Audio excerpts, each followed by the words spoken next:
హైదరాబాద్ పాతబస్తీ చంద్రాయనగుట్ట నియోజకవర్గంలో Bharatiya Janata party MLA అభ్యర్థి కౌడి మహేందర్ చంద్రాయనగుట్ట డివిజన్లో గడప గడప ప్రచారం పాదయాత్ర జోరుగా నిర్వహించారు. ఈ సందర్భంగా ఆయన మాట్లాడుతూ పాతబస్తీ దశాబ్దాలుగా ఎంఐఎం పార్టీ అధికారంలో ఉన్నప్పటికీ ఎక్కడ ఎలాంటి అభివృద్ధి చేయలేదని, అందుకే ఈ ఎన్నికల్లో తనకు ఓటు వేసి గెలిపిస్తే నియోజకవర్గం అభివృద్ధికి కృషి చేస్తానన్నారు. ఈ కార్యక్రమంలో బీజేపీ సీనియర్ నాయకులు, కార్యకర్తలు అధిక సంఖ్యలో పాల్గొన్నారు.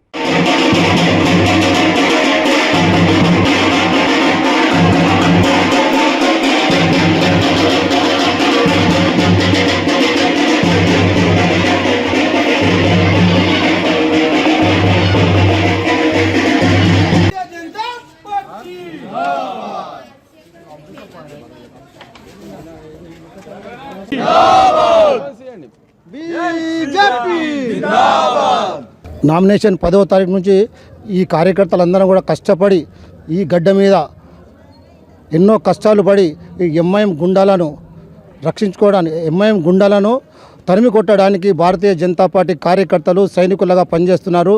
మాకు కులం లేదు, మతం లేదు, మేము భారతమాత సంతానం, మేమందరం కూడా పార్టీ జెండా గురించి పనిచేస్తామని చెప్పేసి ఎన్నవేళలు వీళ్ళంతా ఉదయం నుంచి రాత్రి 10 గంటల వరకు ఉద్యోగాలు మానేసి ఇంటిని వదిలేసి ఈరోజు నా వెంబడి తిరుగుతుండ్రు. నేను మీకు పనిచేస్తలేను, ఈ జెండాకు పనిచేస్తాం, మేము ఎప్పటికైనా, ఇప్పుడు కాదు ఎప్పటికైనా పనిచేస్తామని చెప్పేసి వాళ్ళు 24 గంటలు భారతీయ జనతా పార్టీ గురించి పనిచేస్తారు. మీ ప్రస్తుతము యువకులకు ఏం చెప్పాలనుకున్నారు? ప్రజెంట్గా మనకు వచ్చేసి మహిళలకు ఏం చెప్పాలనుకున్నారు? మహిళలకు కేసీఆర్ గరీబోళ్లకు డబుల్ బెడ్రూమ్ ఇస్తాము, పెన్షన్లు ఇస్తామని చెప్పేసి అనేకమైన మోసాలు చేశారు. ఏమి ఇచ్చినా కానీ ఎంఐఎం త్రోనే ఇచ్చి ఎంఐఎం కార్యకర్తలకు, ఎంఐఎం యొక్క అనుచరులకు మాత్రం ఇచ్చింది, కానీ ఈ గరీబోళ్లకు ఎవరికి కూడా ఇవ్వలేం లేదు. కాబట్టి గరీబోళ్ల గురించి ఈరోజు మోదీ గారు సెంట్రల్ గవర్నమెంట్ నుంచి డబుల్ బెడ్రూమ్లు ఎన్నో శాంక్షన్ చేస్తా ఉన్నాడు. అవి మేము ఇప్పించడానికి కృషి చేస్తామని చెప్పేసి తెలియజేయడం జరుగుతుంది. యువకులకు ఏం చెప్పాలనుకుంటున్నారు? యువకులందరూ కూడా దేశం గురించి ఈరోజు ప్రపంచ దేశం లోపల నరేంద్ర మోదీ గారికి ఏదంత గుర్తింపు వచ్చిందో ఆయనకు మేము సపోర్ట్ చేయడానికి యువకులందరూ కూడా ముందుకు వస్తున్నాము. 40 ఏళ్ల సంది అనుభవిస్తున్న ఈ యొక్క అక్బరుద్దీన్ను ఓడగొట్టడానికి మేము ముందుంటాము. ఈరోజు ఏదైతే కార్యక్రమాలు ఉన్నామో ఆయన గురించి మేము కష్టాలను ఇల్లు వదిలేసి ఖచ్చితంగా నియమడి ఉంటామని చెప్పేసి వారు వాగ్దానం చేయడం జరిగింది. అదేవిధంగా వాళ్ళు మాకు పనిచేస్తూ ఉంటారు. ప్రజెంట్ ఉన్న ఓటర్లకు ఏం చెప్పాలనుకుంటున్నారు? ఓటర్లందరూ కూడా మొన్న మేము పాదయాత్రలో ముస్లింలకు కూడా అడిగినాము, మాకు అభివృద్ధి లేదు, ఈ వాటర్ పొంగుతున్నాయి, మురికిళ్ళు కూడా మేము తాగుతున్నాము, మాకు ఏ నాయకుడు లేడు అని చెప్పడం జరుగుతుంది. కనీసం మీరన్నా న్యాయం చేస్తారంటే ఒక్క అవకాశం మాకు ఇవ్వండి, బీజేపీకి తప్పకుండా మేము న్యాయం చేస్తాము, అన్ని అభివృద్ధి చేస్తాం, రోడ్లు, డ్రైనేజీలు అన్నీ కూడా చేస్తాం, తప్పకుండా చేస్తామని వారికి హామీ ఇవ్వడం జరిగింది.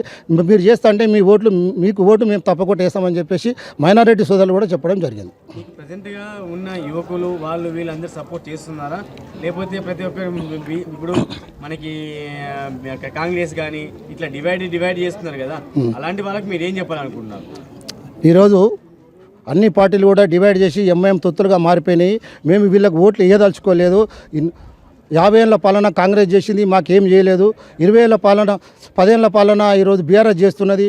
హిందువులకు కానీ ఎవరికి కానీ ఏం చేయలేదు. కాబట్టి ఈరోజు ఒక అవకాశం బీజేపీకి ఇస్తే మేము నీ ఎంబడి ఉంటామని చెప్పేసి ప్రజలు అంటున్నారు. వారు కూడా మాకు ఒకసారి బీజేపీకి అవకాశం ఇస్తామని చెప్పి వాళ్ళు హామీ ఇస్తున్నారు.